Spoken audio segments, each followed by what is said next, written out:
illegal immigration. In 2025, with the second administration of Donald Trump, the U.S. has escalated its confrontation towards migrants and asylum seekers to an unprecedented level. This is after the Trump administration sent hundreds of Venezuelans to a notorious prison in El Salvador. All right, today, Secretary of Defense Pete Hegseth travels to Guantanamo Bay, where he will visit the facility.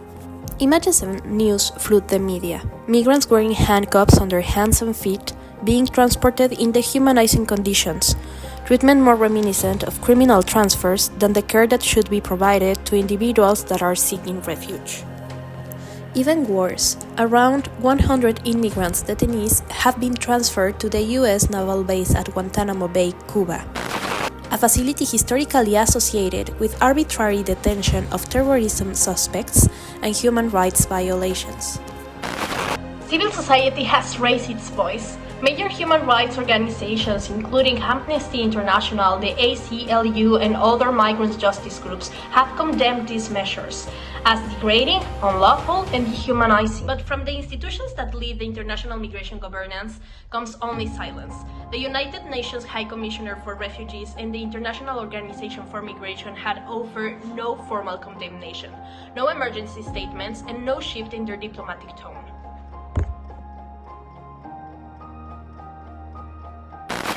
And while the UNHCR was created to protect refugees and their rights, the IOM doesn't even claim to center human rights in their mandate. It was designed to facilitate orderly migration and to serve the interest of states. And yet, it is the organization that leads international migration.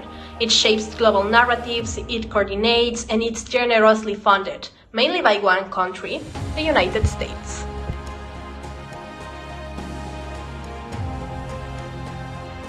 So the question becomes, how did we end up with a global system in which the institutions that are supposed to protect migrants are the most silent when power violates their rights?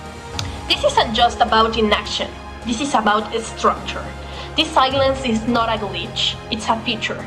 It is the cost of survival in a system that is built on donor dependency, selective protection, and the quiet, bureaucratic reproduction of global hierarchies. On this note, I would like to talk about Michel Foucault and how he reminds us that silence is not the opposite of speech.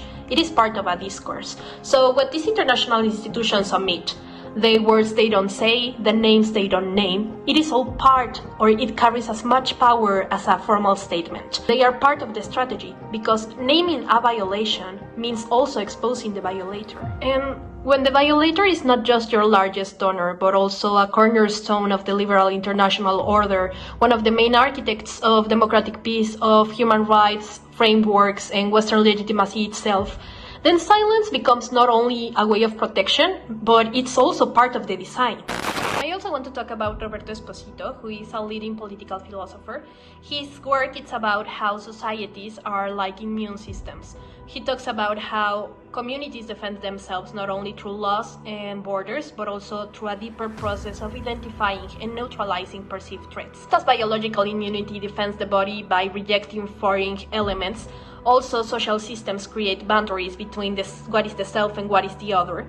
And in this case, the border is not only physical, but it's institutional. So this defense system, this telling who is the other, is rooted in the system, and this silence is part of that architecture. What we are witnessing today is not the failure of these international institutions to live up to their mandates.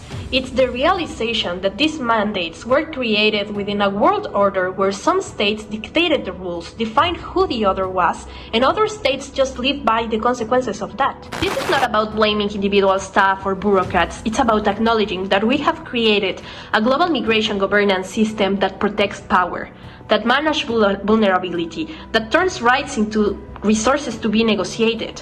Because the cost of critique in this structure is relevance. So for these institutions, silence is survival. But the problem is that silence is not neutral, because it erases, it normalizes, it tells us whose lives are worth grieving, whose stories are worth telling. It tells us who matters and who doesn't. So when the international system fails to name violence against migrants, not in a faraway crisis, but within the borders of one of its most important members, it exposes itself. It shows us not only its limits, but also its design. Not just a moment of failure, it is a crack. And through that crack, we are getting a glimpse of what the system was never really meant to do. So if international institutions want to wear the mantle of protection, they must be willing to protect, to speak, to name violence even when it's inconvenient, even when it's politically dangerous. Because the price of silence is never paid by the powerful. It is paid by the displaced, by the shackled, by those left unnamed. Thank you for joining me in this exploration of institutional silence and its consequences. Additional resources and all references are going to be in the description down below. Special thanks to all activists and researchers whose work is helping to shed light on what power would prefer to keep hidden. And remember, silence is never neutral, and many times the most important stories are those who are not being told. Until next time.